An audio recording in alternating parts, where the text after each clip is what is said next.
What is second to die life insurance or survivorship life insurance or dual life insurance? We're going to talk about that here today. It's one of my favorite topics to talk about for general estate planning, how to create an estate. And I just love second to die life insurance. Absolutely. I'm going to share with you why here today. So welcome to Heritage Wealth Planning YouTube channel, my friends, the place you come to learn about all things life insurance and all things financial planning, investments, retirement planning, Medicare, we're going to Social Security, obviously, budgeting, cash flow, the whole thing. You find it here at the Heritage Wealth Planning YouTube channel. So if you like what you see, hit that little red button down there to subscribe. And then once you do, don't forget to click on the bell to be notified.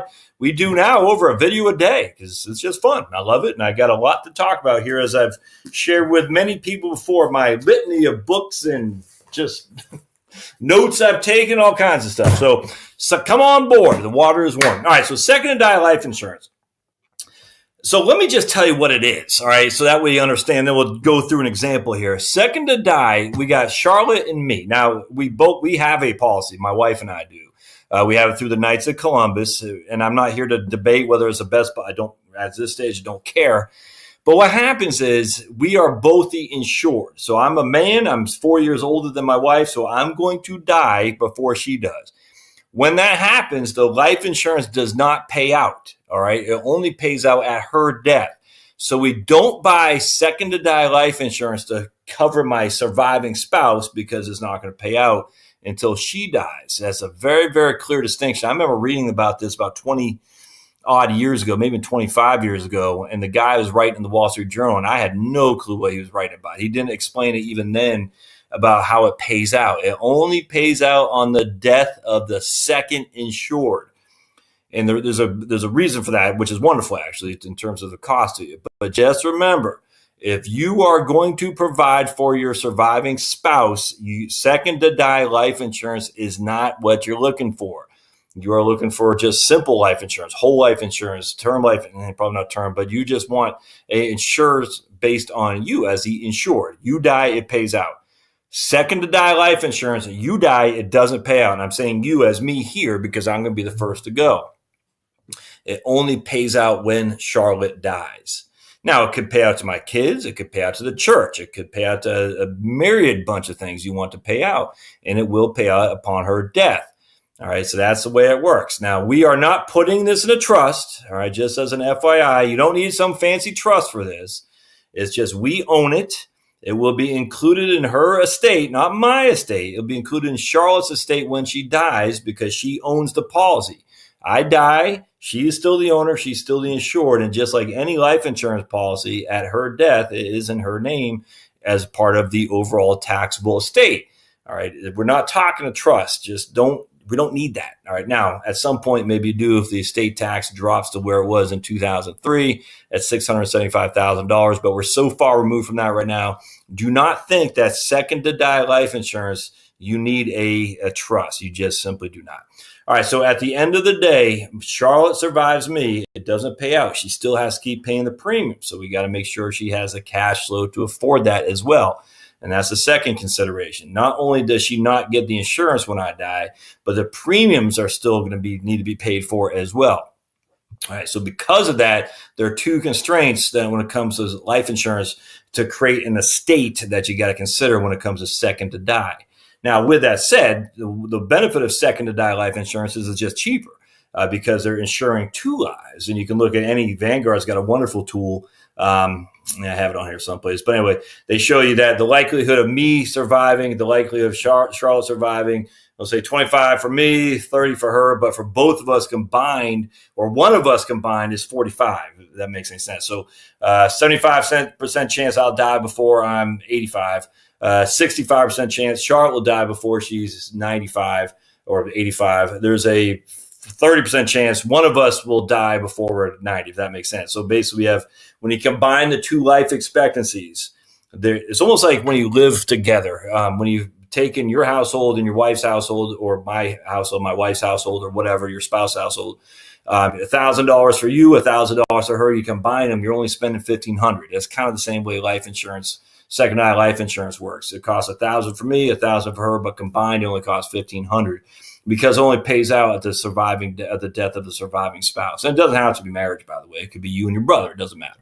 It only pays out the death of the surviving spouse. So what happens in this case, because insurance companies say these guys as a unit are going to be around longer than they would be individually, we can charge them less up front for two reasons. We're going to have less, it's going to be more time for them to pay premium, and because they're going to be paying premium for these many, many, many years to come, which means they're not likely, the insurance company, to suffer a significant risk of a major issue happening where they got to pay a premium very quickly. And by the way, if I get a heart attack and die, they don't pay out. So I might be gone, but it's based on the mortality tables of two people as opposed to just one.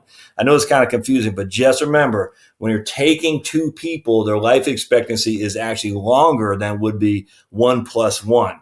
It's just interesting because I don't know why that is. Maybe they're happier. I don't know why, but that's just the way the mortality tables work. That a husband and wife, and just using that example today, will actually live longer actuarially than an individual woman or an individual man. So because of that, the insurance companies don't have to pay out for that much longer, and they're going to get more premiums for that much longer as well. So that's the thing about second to die. Now, the reason I like it, because it's cheap relative to individual policies. Because remember, an individual policy, more likely I'm going to die, more likely the insurance company is going to pay, and more likely they're going to pay it quicker, which means they have to have more cash on hand to pay those claims. So because of that, they got to charge a higher premium, just more risk to the insurance company. Can't blame them. But for second to die, because that's not as likely to happen anytime sooner, they can charge a lower premium, because it doesn't matter if I die. It literally doesn't. It only matters if Charlotte dies, essentially, because she is the person that's going to survive me, if that makes sense. So you can also be underwritten for a second to die life insurance policy, even if in this case, me, isn't in that great shape. If you've got diabetes or something like that, you can still qualify for a pretty good policy as long as the surviving spouse, whoever that's going to be, the most likely person, is in pretty good shape, even if the person first to die isn't in the great shape. And the reason for that is simple. We're not going to pay out when that guy dies. It just doesn't matter. I mean, literally, you get hit by a proverbial bus, we don't care, because we're covering for both of you guys. Does that kind of make sense? So it's pretty interesting there, why I like second to die. So what we did is we have a second to die life insurance policy. And basically what happens is it's important to me to leave money to the church, because as much as I try to tithe, I haven't been able to do it to the extent that I like to, just because we have 4 kids, we got some debt. And again, the reason for having debt is the enemy of charitable giving as well, because if you got debt to pay, you're just going to be less inclined to give. There's just no other way around that. So if you want to be a giver, don't take on debt. All right, well, I'll save that for another episode. But anyway, so second to die life insurance, because I haven't been nearly as, what's the word I'm looking for, as I don't know, I just haven't given as much to the church as I'd like to. I just haven't. And because of that, I do feel somewhat guilty by that. But I also say, well, we can do that in a different way, which is we can pay for a policy that will make sure the church gets a certain amount of money when she and I both die. And as long as we keep the policy in force. And so for us, we actually did it on a whole life chassis, essentially. That's going to be the mechanics of it. It's a whole life insurance where we pay the premium, is guaranteed to be there for our whole life. Now, a lot of people use a universal life for a second to die, and I'm not as comfortable with that. As long as there's a guaranteed death benefit in there, I'm okay with that. But if there's no G for a guarantee, a lot of times, again, those universal life insurances don't pay out. So and you don't want a term for a second to die life insurance. That wouldn't make sense, because a term you're going to survive the term policy. It just is not going to work unless I guess you could have a term. I don't even know if they do. I guess they do terms for second to die. I don't know. The issue is your term. You don't want a term because you're going to survive the term. The whole point about second to die life insurance is for it to be there when you die for your whole life, which is why we do whole life, because we want it there for our whole life. Exactly.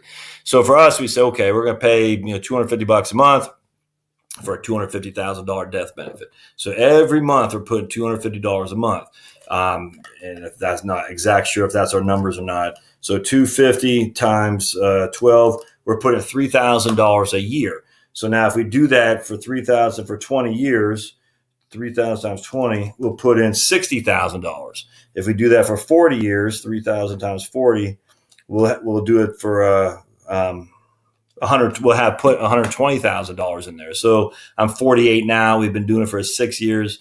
So if we did it for 4 years, I'll be 80. I'd be 82, 42. I'd be 82 years old when we had only put in 120,000 at that point. So essentially, we'd have doubled the amount of money that's in there as if we both die when I'm 82 and she'd be 78 at that point. So we do it for 40 years, or we do it for 50 years, which is kind of my anticipation. 50 times 3, which means we put $150,000 in there, never to change. And with the whole life insurance is that we know for a fact, as long as we make our end of the bargain, we put that $3,000 in there, then $250,000 at a minimum will pay out to the church or whoever we name as beneficiaries. We can always change the beneficiaries. That's another nice thing about it. So we leave it to the church, and frankly, we'll actually in this case we'll probably leave it to the kids. And there's a reason for that for other estate planning options where, you want the kids to get the life insurance, you want your church to get the IRA. We'll talk about that in a different episode as well. But let's just say for 50 years, we did when I was 42, I'm 92, I'm dead. Charlotte will be 88 at that point. She's probably dead. I mean, who knows? But at the end of the day, we put 150 in, we get $250,000 to XYZ as beneficiary of the church, tax-free. With whole life, though, what happens is if you have a dividend paying, you're going to get more in that because they have these dividends they accumulate. So you're going to get these paid up amount. I can't remember what it's called. Paid up, PUP, pay up premiums, pay up. There's a thing when it happens every year if you do it through a certain dividend paying group, a participating unit, which is what you want, they'll actually pay more of life insurance. So right now it's $250, but by then, I don't know, who knows, it might be $450 or something like that. Simply paid up additions. That's what's called PUA, paid up additions. So as you put more and more cash in there, they're taking some of that cash and using some of the dividends you're receiving, and they're putting that to more paid up additions. So what you're getting is a $250 guarantee. There is a paid up addition that will add to your death benefit each and every year. And that's paid up additions, which is an absolutely wonderful thing about whole life insurance. And I wish more firms offer that. But paid up addition is a big, big deal because what happens is after 50 years, I put $3,000 a year in there. I only have $250,000 as a death benefit. That doesn't look so good. But after 50 years, I pay $3,000 a year for my premium. With my paid up additions, I have a significant amount more because of the paid up additions, and it's all tax free, by the way. So that's what's wonderful. But that's just what we do. There are many different ways to skin this cat. But again, you don't want term life insurance, but you definitely want a permanent life insurance for survivorship life. All right. So what happens is we both die tomorrow. All right. So we put in $40,000 in there. Let's just say, for example, well, we've had it for 6 years. We put in $18,000. All right. So we put in for $18,000. We both die tomorrow. The church gets $250,000 tax free. And again, for the church, getting anything's tax free, but life insurance tax free. You can't beat that from an investment perspective at all. If we die 50 years from now and we put in, $3,000 a year, bear with me just a second. So say we put $3,000 a year as our payment. We got nothing there now. We get $450,000 as a future value, and we did it for 50 years. Our interest rate. Oops. 450,000. Bear with me just 1 second, my friends. $450,000 is the future value. We got to do plus minus. There we go. Our interest rate would be 3.95%. That's not bad. And again, that's tax free. So we left it to the kids. That's 3.95, 4% roughly, tax free. What does that equal to? Roughly a long bond. Absolutely. So the whole life is bonds. That's what there is for sure. But so for us now, we say, okay, so we have that part resolved. We can be more aggressive on our stock portfolio because we do have our heirs, be it my kids or the church, taken care of in some capacity. However you want to do it, I don't care. But it's a wonderful, wonderful mechanism to allow you to say, we want to leave something to somebody. We want it to be there. We don't want it to lose value. And we are comfortable enough with paying $200 or $250 a month as a premium to ensure that XYZ beneficiary gets that money at a minimum, the death benefit of what we agreed upon with the life insurance component. Now you can see over here, though, we want to be a lot more aggressive. We want to swing for triples and home runs. So we're going to go into VWO, the emerging markets, fund ETF over Vanguard, whatever, because that will fluctuate up and down. And most likely in the long run, that will outperform a long bond as my life insurance. But see, it's like a hedge. You have a growth growth, but the growth is going up and down. And then you got slow but steady life insurance. They're kind of both combining. But at the end of the day, it's a wonderful option for setting up an estate and leaving money to your heirs. So ideally what would happen is you say, we're going to leave the life insurance to the kids because the kids would get it tax-free. If the VWO, the aggressive stuff, was in a tax-deferred account, we want to leave that to the church because then that would be tax-free as well. So instead of having the kids get the IRA and the church getting the life insurance, don't do that because the church is tax-free anyway. Now the kids got to pay tax on the IRA. You'd want to change the beneficiary designations to make sure the appropriate persons receive the money in the most tax-efficient way. Or some people say, well, I have, I'm going to do it in a brokerage account, my VWO, and just that sucker's just going to grow. And again, in that case, it doesn't really matter because what's going to happen is when your kids inherit it under tax laws today, the VWO, whatever it grew to, they'll inherit tax-free as well because of step up in basis. So it's the IRA that you really want to work around when it comes to estate planning, or 401k or 403b or TSP, because the deferred assets in there are all taxed to somebody other than a charity. So if you're charity inclined and you really want to leave an estate to your children as well, buying a second to die life insurance policy to leave to the kids and then naming your beneficiary as your church or the Boy Scout, I don't care, whoever, your boys club, whatever you want to do, is a pretty wonderful thing. All right, so let me just show you some more numbers here. So I looked at this website, survivorshiplife.com. Not familiar with them at all. They'll give you information, then you'll send info for a quote, and then they sell that quote to whatever company they're using. And I don't have any problem with that. I mean, it's fine. Estate tax. So survivorship is the cheapest way to pay estate tax. The survivorship life insurance is the cheapest way to pay estate tax. It really is because it's tax-free. It pays out immediately at the death of the insured. Right now, the estate tax from the feds is not an issue, but certainly from various states it is. And life insurance is wonderful. You just got to understand, if you own it, it's in your estate. So if you're in Massachusetts and you own a $2 million survivorship life insurance policy, you are immediately paying an estate tax on that life insurance, right? So it is a way to pay estate tax, but it also is increasing your estate taxes too, as well. Medical impairments, as we talked about, prostate, diabetes, high blood pressure, heart disease, cancer are okay because they're looking at the second person, not the first person. The first person, if he has all these ailments, he's going to die anyway. And so the wife is who they're looking at most likely. And as long as she's in pretty good shape, you can still get the policy for sure. It might not be the best premium you can get because at the end of the day, if she dies first, then he's going to die a lot sooner than the insurance company's hoping or anticipating. But without question, if you have these things, you can still apply and still be successful. If during the first year, decide, okay, so they just get 100% of the pay premium. That's fine. All right, so here we go. We got these are non-smokers. Again, life insurance is critical for non-smokers for sure. That's what we want. So I'm going to use let's use a 65-year-old couple. They got 65 and 65, guaranteed level of premium of $10,000 a year, okay? Or you can pay a lump sum of $165. Now, see, I like this a lot. Because here, what happens is I'll tell you what, let's take a look. So $10,000 a year or $165 up front. $10,000 divided by $165 divided by $10,000 will be 16.5 years.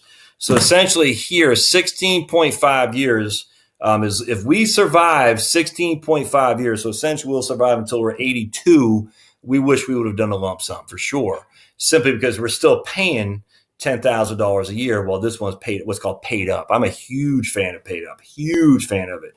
Now, I do want to point out best class premiums. All right. So this is the best class, preferred ultra, what we used to call it USA. I don't know, Superman ratings. I don't know what other people call it. But so essentially you're saying I'm going to pay $165 guaranteed to have $1 million go to my heirs, whoever that would be. And the nice thing is you can actually run a simple calculation to see what your rate of return would be. So $1 million is your death benefit.